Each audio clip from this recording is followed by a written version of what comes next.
Barrett's esophagus is one of those changes that is in the cascade leading up to esophageal cancer.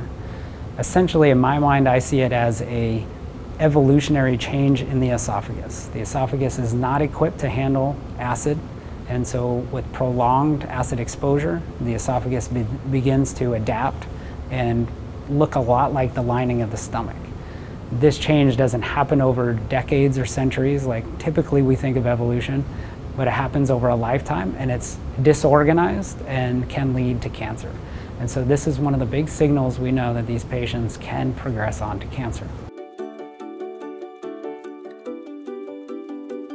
The interesting thing about esophageal cancer is that about half the patients that end up with esophageal cancer never report symptoms from the past.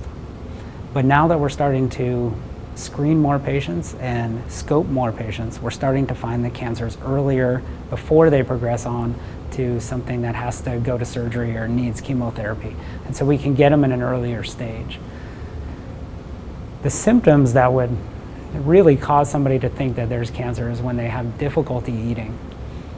But this is not a very specific finding towards patients with cancer. Patients that have reflux for long periods of time can experience what we call dysphagia, where things don't go down like they used to. And so they can change their diet a little bit and not notice that they're eating less solid food, more liquid food, and begin to lose weight. And so those are the patients that are at the highest risk for us finding cancer. And we typically find that in white males, usually in their 60s, 70s, 80s. They're usually later in life. Those are the most common patients we find the esophageal cancers in. Esophageal cancer can be managed by surgery. However, now as we're getting into the 21st century, we found some other modalities that we can successfully treat esophageal cancer. The key to this is catching the cancer early. And so if we have esophageal cancer that's confined to the inner lining of the esophagus, called the mucosa, we can actually treat that completely with endoscopic therapy, and they don't need surgery. If the cancer has progressed beyond the inner lining, then we start talking about surgical options.